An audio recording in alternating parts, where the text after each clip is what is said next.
Hallie here with Handmade by Hallie. Welcome to my next video. In this video, we will need the following items.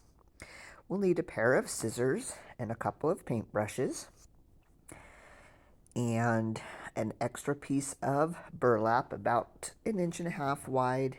These cute bunny bags from Dollar Tree. We'll need a ruler and a paint pen and these wood pallets from Walmart. We are going to need some various narrow ribbons. We will need some school glue. Just happens to be that I have this clear glue and this ivory Waverly paint. Then to decorate our project, we're going to use some extra flowers and greenery that I've had in my stash. So I'm going to start by taking off the tag and the hanger and this rope that is hanging this piece of wood sideways. And I do have to get in here with my needle nose pliers and even my wire cutters to get all my staples off. To me, that's kind of tacky to leave stuff like that on, but this will help it to make it look nice. So the next thing I'm going to do is cut my sandpaper in half, and we're going to sand the top of these just a little bit to make it a little smoother. I'm going to sand the top, going to sand the sides, make sure we have no splinters. We do want to leave the dark color that's on here. That'll save us a step from having to paint it a dark color, as we are going to do a crackle finish. And I'm going to use a paper towel and just wipe it off, and that little bit of sanding did leave it dirty. So I'm just going to take my school glue and my paintbrush, and I'm going to do an even layer of glue on the top and the sides. And you want to do this fairly quickly. Take off any paintbrush pieces that come off. You want to do this quickly and not let it dry. Your next part, putting the paint on, you want to do that with your glue wet. Now we're going to take our Waverly ivory paint and do a nice layer of paint. I should have done my edges first, and I'll do that on the next one because I have a big fat paintbrush. The paint is going over the edges, and then I have to go back and kind of fix that. So on this one, I do the edges first and then do the top. And yes, this is kind of sticky and kind of messy, but crafting is that way. So while that dries, we're going to take our bags and we're going to cut off the bunny ears. Going to fold over the edge and cut off the tag that's on the inside. And trim off any excess on the sides. And we're going to cut a piece of burlap for each bag. This is going to be kind of the decoration for the bag. I'm going to take off a few of the pieces on each side, kind of fraying the edges, and then I'm evening out those edges that are hanging off to make it look nice and square. Pretty easy project to pull these extra pieces off. Then I'm going to get my paint back out and a smaller brush, and I'm going to paint a smaller square of that ivory as carefully as I can. And I'm going to really soak this burlap with the paint. And if I soak it really well this one time, I don't have to go back and do a second coat. And so this is pretty easy. It just makes it a little bit more decorative. You could put put a piece of um, fabric to do this, something that will coordinate with your projects, or you could do a napkin, but I chose to paint. I had the paint.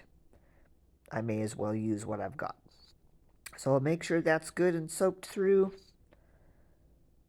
and as even and as square as I can get it. And then we are going to move on to our next part. So now we're going to decorate our bag, and these ribbons I did get from the Dollar Tree as well. So I have this really pretty ivory color lace. I'm going to start with putting a piece of that on the bottom of the bag.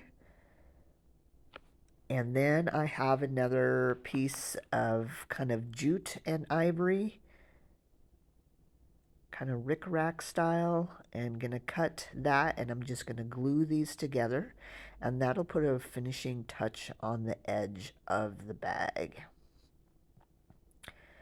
So I get these glued together, and then I'll just glue them right to the edge of the bag, and then when I get that glued, I will fold the edges over the bag, making it look like that goes all the way around the top of the bag.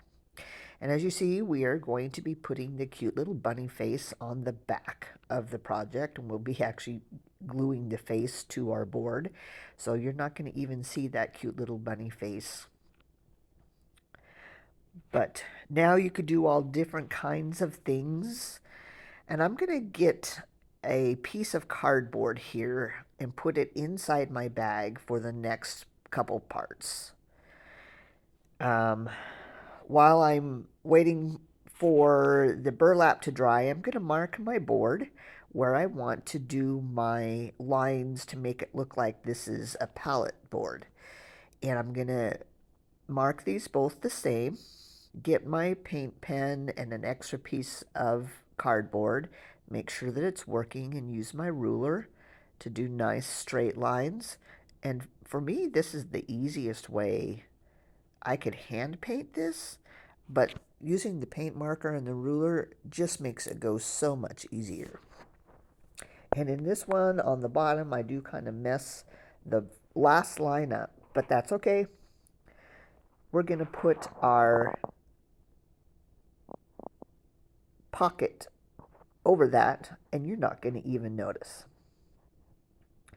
Right, so while we've got these out, we are going to tie a big knot into our jute that we took off earlier, and we're just going to glue these onto the back of the board. And I'm going to cut a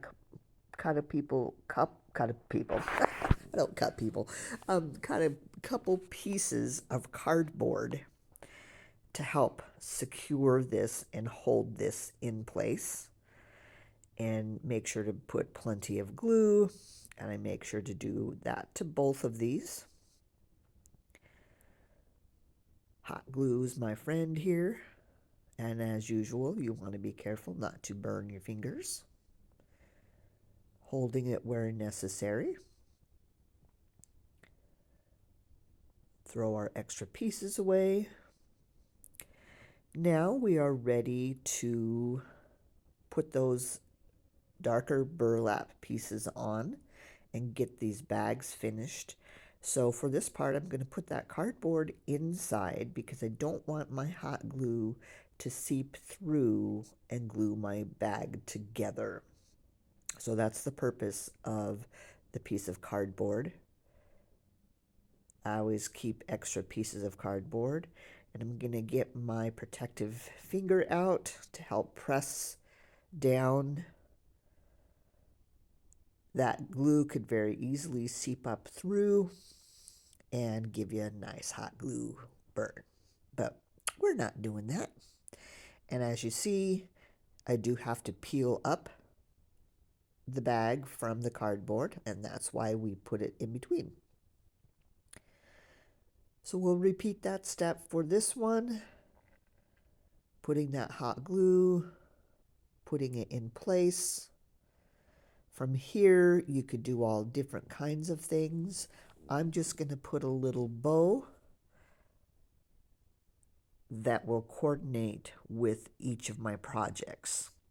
But for now, I am going to just glue these in place on the boards, and I'll pick my ribbons after I get my florals put in the little pocket.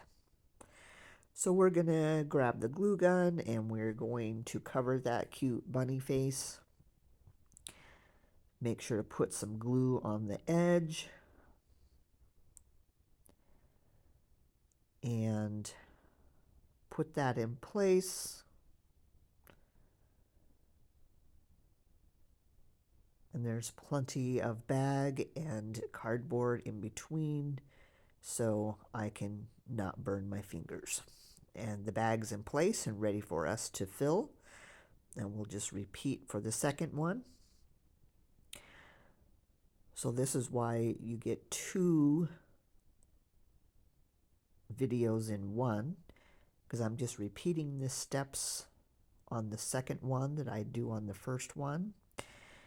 And this is a great way to make multiples of your projects, as you kind of work on all of it at the same time. So now that those are in place, I can remove all of my extra pieces and put those away. And we're ready for the next part. So now I've gathered the extra greenery and flowers that I want to use. And I'm going to use this little ivy, and I'm going to glue everything in place.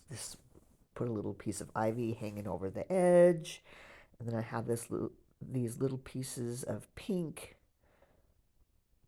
and purple. Some of the pieces on here I don't like, so I take those off, and I decide, oh, I need to glue my pieces in place here, kind of step by step. So the greenery goes in first. You can always add more as you go. Put that taller one in, and then the shorter one in, kind of overlapping. And then I'm picking out other little pieces. I have one little purple piece that matches the first one I put in. Then I have these little yellow flowers that are kind of tall and spindly. And I'm going to cut them off the bush that I have and take a paintbrush that's really skinny and just twist those around that, giving it a twirled effect. And then put glue on there and stick those in where I want to. And when you're doing this, you're not pushing everything flat. You're letting them kind of stand up and have their own little life. Flowers don't stand straight up and down. And then I put this cute little butterfly that I've had for quite a while, and another flower. And then I want to continue with these few little berries. Sometimes you have to use your needle nose pliers to stick things further in. And sorry, you're seeing the top of my head again. So a few more purple berries, and I think we're good. So I'm going to make a little bow with this cute green, kind of velvety. I believe I got this set of about 10 skinny ribbons from Hobby Lobby recently, and I've been using them in a lot of my crafts. And I believe this was the rest of the green, and I thought it worked really well with this project. And we'll just trim the edges, and here we are with the next one. So we're going to repeat the process. I'm going to fix my greens in place and then going to glue them where I want them to be. And this pocket just makes for a real great way to hold these flowers and make a cute little arrangement. And these would go great hanging in a bathroom for a little bit of decor, on a bedroom door, almost anywhere. Maybe not on your front door because they are kind of small. In your home, anywhere, they would go great on a kitchen cabinet too. So this, I'm just taking my flowers and putting those in, and I decided I wanted to accent these deep kind of rose or burgundy-ish flowers with a little bit of yellow. So I'm prepping those and sticking those in to help give some variety, and taking some of those long spindly flowers again, wrapping them around my paintbrush that you see there, getting the glue. And part of the reason why I do this is, as you see, I've got the leaves are one pattern or texture, the flowers are another, the berries with the flowers are another, and then the couple different extra flowers and yellow filler are a couple, so a couple more different textures. So I keep adding different textures that help the fluidity of your project. Had a flower that came off, so I'm gluing it back on. I wanted it on the tip. Then I'm picking another of that velvety ribbon, and it's kind of a dusty rose that I think will go well. So I'm going to tie another little bow and put a piece of pipe cleaner around the bow, cut the excess off and bend that over, use a little bit of that extra ribbon to cover that pipe cleaner, and then, without burning my fingers, glue it in place. And then I have one little single yellow flower that's hanging out there by itself, and I decide to put that one in. And then here are our projects all finished. Thanks for joining me. We'll see you again soon.